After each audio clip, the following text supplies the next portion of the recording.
On n'est pas d'accord avec Québec solidaire. En question principale, je reconnais la députée de Verdun. Merci, Mme la Présidente. Au Québec, les grandes fortunes augmentent pendant que les travailleurs se font ramasser par le coût de la vie. Depuis 2019, la fortune des milliardaires québécois a augmenté de 46 46 Madame la Présidente, ça n'a aucun bon sens. Pendant ce temps-là, ça fait la file dans les banques alimentaires, il y a une crise de l'itinérance, il y a des chauves-souris et des écureuils dans nos hôpitaux. Nous, à Québec solidaire, là, ce qu'on propose, c'est un impôt sur les multimillionnaires qui permet d'aller chercher 3 milliards par année de plus. Et 3 milliards, c'est le déficit structurel que le ministre des Finances ne sait pas comment combler. Puis cet argent-là, on peut le chercher, c'est les 0,1 le plus fortuné de notre société, chez ceux qui ont plus de 50 millions. La seule solution pour éviter l'austérité, c'est de regarder du côté de la colonne des revenus. On vous arrive avec une solution concrète. Est-ce que le ministre peut aujourd'hui s'engager à l'étudier? La réponse du ministre des Finances, on l'écoute. Mélenchon,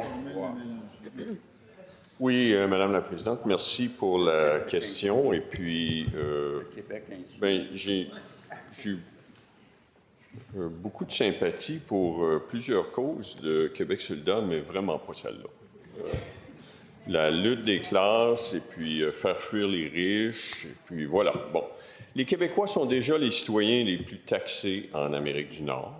Le 1 au Québec contribue déjà 19 des revenus de l'impôt sur le revenu. Nous avons un régime d'impôt qui est progressif et selon différentes mesures, on est soit la première ou la deuxième mesure avec l'impôt le plus progressiste. Alors nous, on veut créer de la richesse et non la faire fuir. Puis on a déjà au Canada puis au Québec un impôt sur le gain de capital, et notamment au décès, on présume une disposition complète, ce qui fait qu'il y a une imposition sur le capital déjà. C'est comme ça le régime qu'on s'est donné.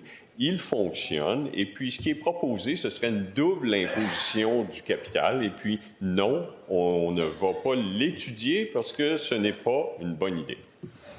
Première complémentaire. Si le régime que le ministre invente fonctionnait, on ne serait pas dans le trou fiscal auquel on se trouve. On va regarder de qui on parle.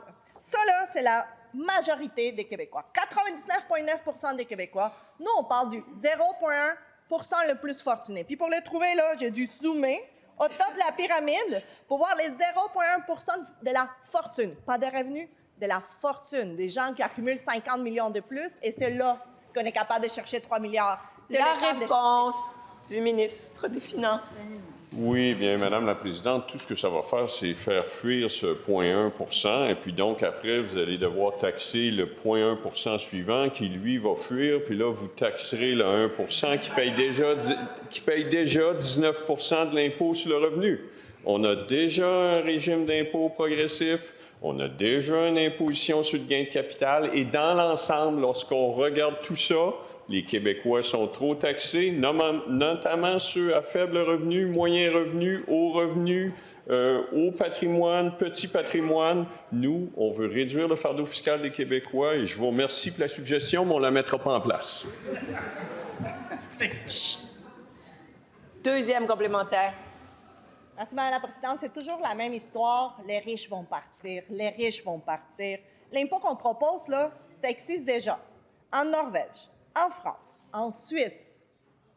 Est-ce que c'est des pays pauvres, ça? Les riches, les ultra-riches, sont-ils partis?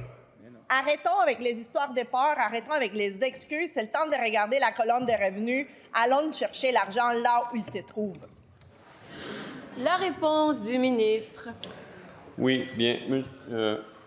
Madame la Présidente, nous, on fait un travail rigoureux, réfléchi. C'est pas doctrinaire, là. Il y a 270 mesures fiscales au Québec. On a pris 1 an pour réviser 120 d'entre elles. On est arrivé avec des propositions qui vont resserrer des crédits d'impôt qui avaient mal vieilli parce qu'ils ont été créés il y a plus de 30 ans. Et lorsque vous consultez la page F62 du budget, vous voyez qu'en excluant la mesure de gain de capital là, qui risque disparaître après l'élection fédérale. Il y a 2 milliards de revenus en modifiant ces crédits d'impôt, en les modernisant. Alors ça, c'est un travail rigoureux